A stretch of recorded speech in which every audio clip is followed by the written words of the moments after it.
Alright, so this is going to be another movie review. As promised, this one's called The Machine Girl, which is really the first of several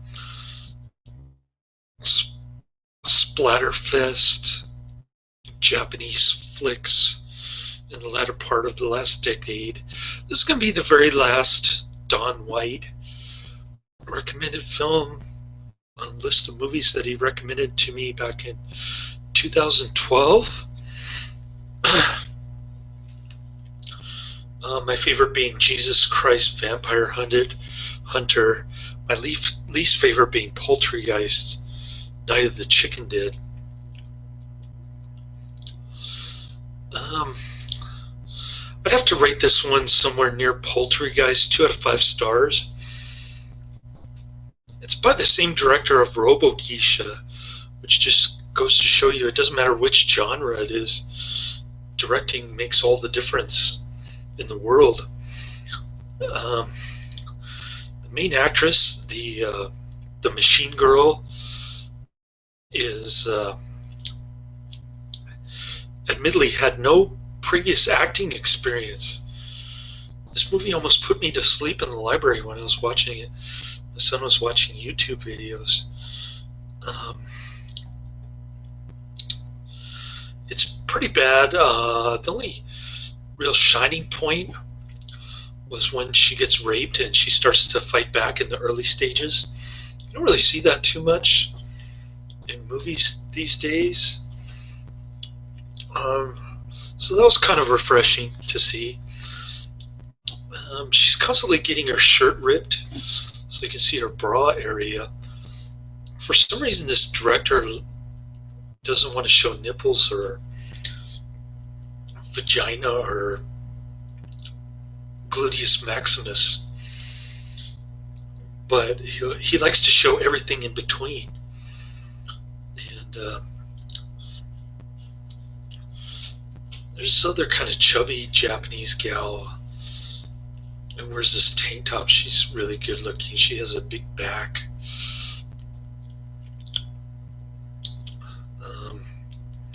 And you get to see most of her back from her tank top. So that's about those are about the only high points of this movie. The rest of the movie basically is about a high school girl who has a younger brother who's getting bullied by a bunch of ninjas, to the point where he ends up getting killed by these ninjas.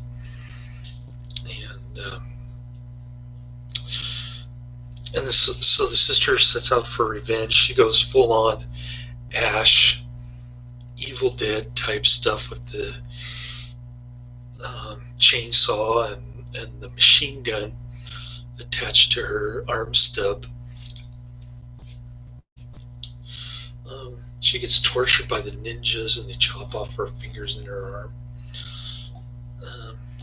So naturally it has a lot of gore. As I said, this is one of these Japanese splatterfest movies that just started appearing all over the place from 2008 to roughly 2010, 2 years.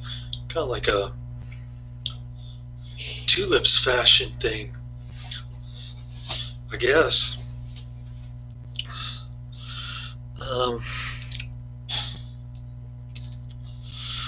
So this was a movie that started all. As I said, I disliked the director. I disliked. I didn't hate. I disliked Robo-Geisha for pretty much the same reasons as this movie. I couldn't find any redeeming qualities in this flick. It seemed like the two Japanese gals were almost in kind of weird sister or lesbian relationship towards the end, but it wasn't really developed, same as Tokyo Gore Police, the other movie I saw today. So that was kind of interesting, the way they were protecting each other and really intimate with each other, especially after the chubby gal's husband dies.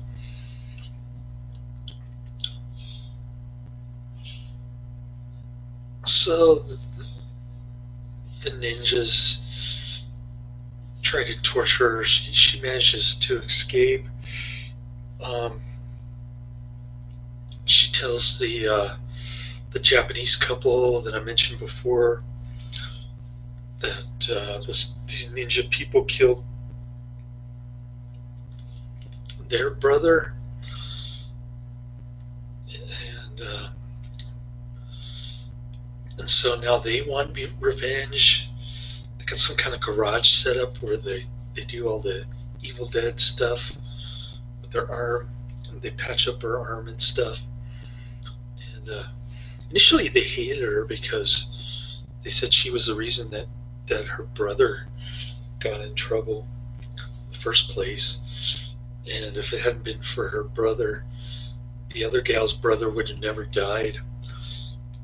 But then when they find out the truth, like how the ninjas tortured her, similar to how they treated her brother, then all of a sudden she just gets all hysterical and stuff. Quite annoying, I might add. And both of these movies, Tokyo Gore Police and the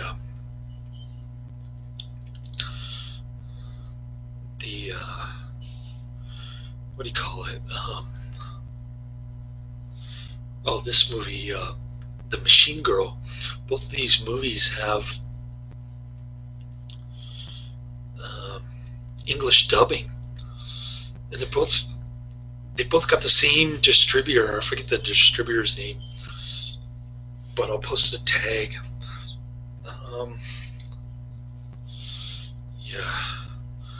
Yeah, I can look it up on the DVD real quick. I still have the DVD. I didn't turn it back yet because I'm watching some of the trailers. There's not much in the way of bonus features from this distributor. I mean, it's just a bunch of trailers. This movie has behind the scenes kind of boring stuff.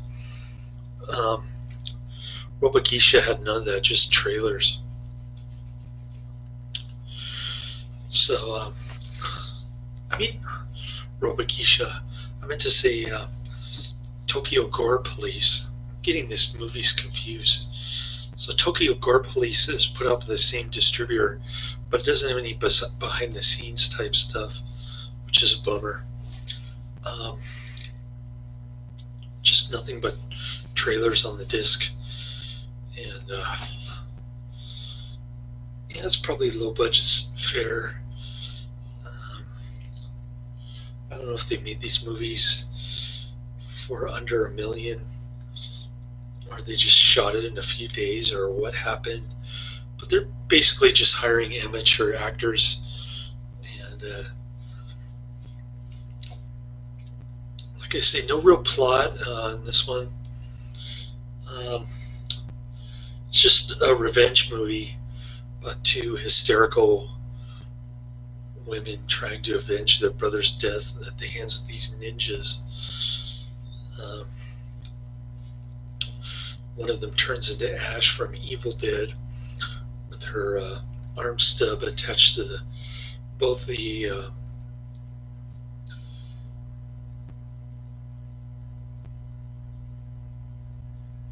machine gun and the what do you call it? Chainsaw.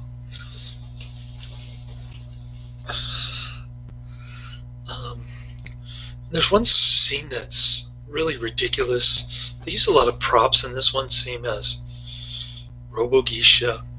One of them is a drill bra. So the machine girl is just standing there watching this girl this ninja girl in a drill bra, and she just kind of slowly walks up to her, shaking her shoulders while this drill bra is going around and around in a circle. And she just walks right up to her and starts hugging her. I mean, why didn't the machine girl just run away or do something? She just kind of stood there. like a statue.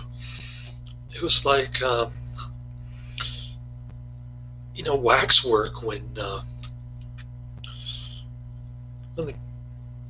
guy's just laying there on the floor waiting for the crawling hand to attack him. It's that kind of stuff. And then there are other ridiculous props like finger sushi and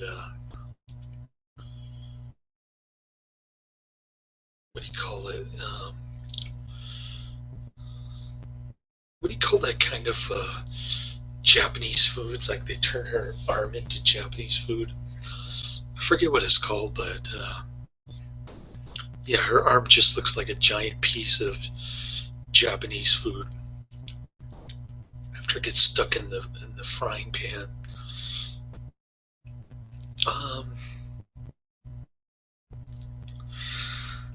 So there are a lot of prop jokes like that. They're not very funny, by the way. Reminding me of watching our Herschel Gordon Lewis movie. Was it the Go-Go Girls? I think that's what it was called. I don't remember. But yeah, it reminded me of that movie, the frying pan incident.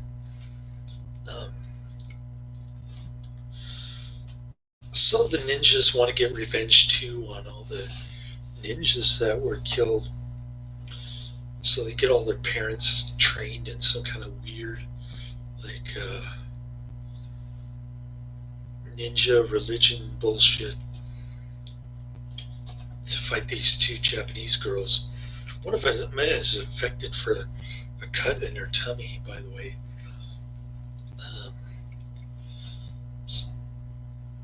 So she wants to die fighting these ninjas because she lost her husband and her brother to these ninjas. So I guess she's got a double revenge going on now. And the same with the machine girl when her girlfriend dies. She's got a double revenge thing. And the ending is just inexplicable. The beginning doesn't relate to anything in the movie, really. I mean, it's just some kid getting bullied by the ninjas, and the machine girl shows up and kicks all of their asses. But then one of the ninja guys reappears in the movie as the leader's son, the main bully. So it didn't make any sense. I mean,